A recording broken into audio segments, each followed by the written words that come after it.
Hey y'all, welcome back to my channel and welcome back to another edition of Foodie Fridays. This Foodie Fridays, I am so excited about. I know y'all are excited about it. I've been hyping it up on Instagram, and this is the coconut flour pound cake. I heard so many of y'all saying I cannot have almond flour, I'm allergic, and I think this coconut flour will be a good option for you for allergies. And not only that, y'all were so hyped about the lemon pound cake and loved it so much. I've been saying this one is better than the lemon. Yes, you heard me right. So I am so excited to share this with y'all.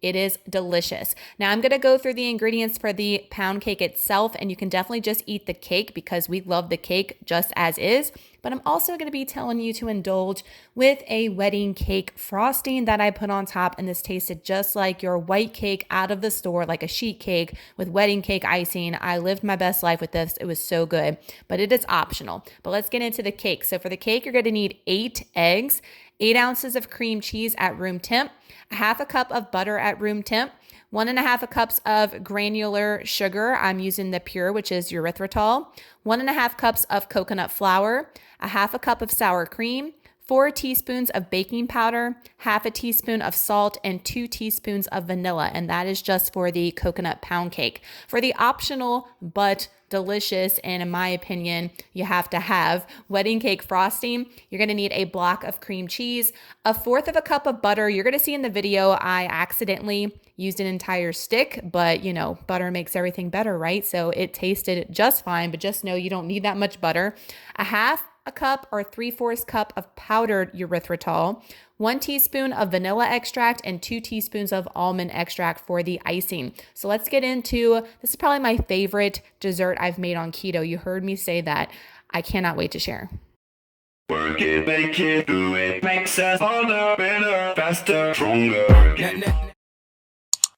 So the first thing I'm going to do is take my coconut flour, which is 1.5 cups, and I'm going to put it in this sifter. I rave about this all the time. I got this from the Dollar Tree, y'all. You don't have to spend a lot, and I definitely recommend to sift whether you're using coconut or almond flour, because as you can see, there's still some little chunks there. 4 teaspoons of baking powder. I know that sounds like a lot, but you definitely want to use it because it's going to make this cake rise and be so nice and fluffy.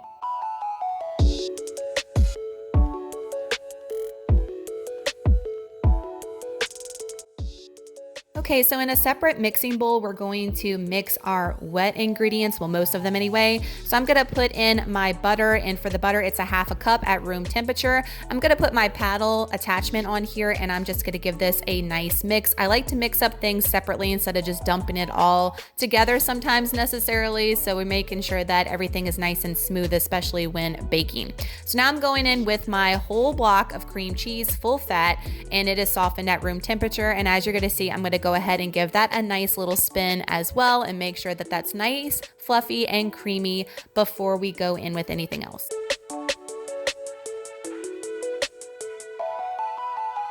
Now we're gonna go in with our erythritol. This is going to be your granular. I like pure. I also like swerve. Any kind that you have, as long as it's 100% pretty much stevia leaf extract or erythritol, and you need 1.5 cups of that. So after I'm adding my erythritol, I'm going to go ahead and give that a good spin, and then I'm going to go ahead and add my vanilla, which is 2 teaspoons of vanilla, and then I'm also going to take my pink Himalayan salt grinder and give a couple of grinds of pink Himalayan pink salt. The original recipe asked for 1/2 teaspoon, but I just kind of eyeballed it and added some myself. I didn't want to put too much salt. I did that for the lemon pound cake the first time I made it, and it was way too salty. I'm now going to go ahead and crack all 8 of my eggs in here with the butter, cream cheese, sugar, and vanilla as well. I know that sounds like a lot of eggs, and a lot of people were asking if this was going to taste eggy, and it absolutely does not, even though it has a ton of eggs in it, I know. But put your eggs in there, take your paddle, go ahead and spin it, make sure everything's incorporated nicely.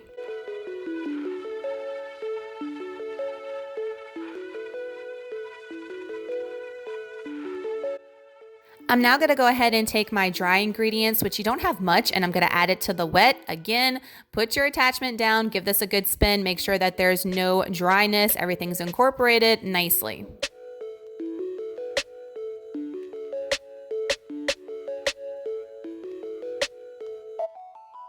I'm now going to take my half a cup of sour cream and add it to our mixture. I'm not going to put my attachment down and mix it real thoroughly. I'm going to fold it with my silicone spatula. And all you do with folding, guys, is you just continuously mix it around, but you're not beating it to death that you would with the actual mixer.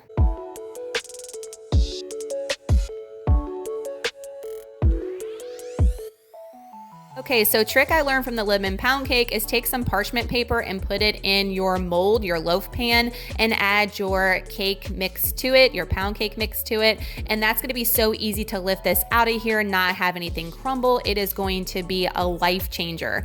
You're gonna put this in a preheated 350-degree oven. The original recipe said 80 minutes. As you're gonna see in just a second, that was way too long for my oven, so I would suggest doing less than 80 minutes. You can always up it, but you can't, reverse it. So look right here on what the final product was. The top was definitely burnt, but I was not letting that have anything. I cut that bad boy off, as you're gonna see in a little bit, and it was good to go.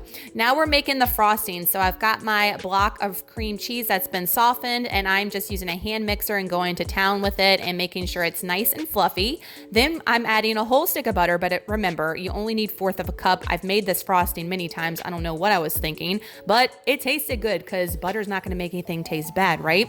And then I'm going to go in with a half a cup of my powdered erythritol. I'm using Swerve. And then you're going to see in a second, I also added an additional 1/4 of a cup of powdered erythritol because I added more butter. I thought I needed more sweetness, which it actually tasted great. But when I've made this before, just know it's been a 1/4 of a cup of butter and half a cup of powdered erythritol.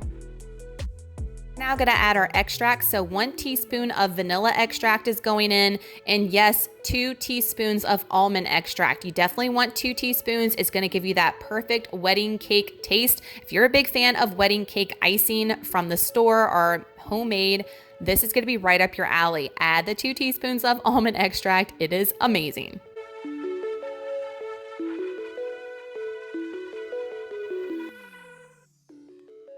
I'm now gonna frost my cake. As you can see, I cut off that top layer that was totally burnt to a crisp, and it was still nice and moist underneath, guys. I'm telling you, this stuff is amazing. If you're gonna cook it less than the 80 minutes like I suggest from that original recipe, it's going to be moist all on the top. It's gonna be delicious. So I'm going to town. This is very therapeutic for me. My favorite part of baking is when I get to ice or decorate something at the end. I'm let all my thoughts go out the window and just live our best life. So here's the final product on how it looks iced. You could definitely make a glaze for this. You can eat it by itself with some coffee, but it made 12 slices. I will have the macros in the description box down below. As I'm filming, I still have not calculated because they take forever, y'all, but just know that it's all good stuff. So here is the final product, guys, the coconut pound cake. I ate on this for an entire week. I ate this for my birthday with Rebel ice cream, and it was delicious. I am going to be making this all the time. I'm even thinking about making this into cupcakes. I think that would be great too. I will say that between coconut flour and almond flour, I find that coconut flour has a more crumbly texture and consistency versus almond flour. However, I think coconut flour is more moist and definitely not an aftertaste, especially if you were just beginning keto. So I think this is gonna be right up your alley. But my hubby even said it didn't need the icing. He liked the cake by itself. He ate some of it without the icing first just to test it, and he loved it. But I am a big lover of almond flour, almond extract and wedding cake frosting. So I was all about that life. And yes, I highly recommend you trying it this way. So y'all give this video a thumbs up, y'all, if you look forward to these Foodie Fridays every week here from me. And make sure you're following me on Instagram, y'all, because if you make this, just like y'all did with the lemon, if you make this coconut pound cake, whether you use the icing or not, or whatever variation you do to this, please tag me in a story, tag me in a post, and I will reshare it. I love when y'all do that. I like seeing what y'all come up with. Y'all come up with such amazing things, twists on my recipes, and I love seeing y'all enjoy them. So definitely follow me on Instagram and definitely give me a tag, and I'll retag your recipes over there as well. If you're not subscribed, what are you waiting for? I post a keto recipe every single Friday here on my channel. Got all kinds of other stuff keto, so if you're all about that low carb life, you definitely want to stick around. So hit that notification bell so you're notified every time I upload a new video. I love y'all so much. Y'all have an amazing Friday, an awesome weekend. Make this pound cake. I look forward to seeing it, y'all. Love y'all. Bye.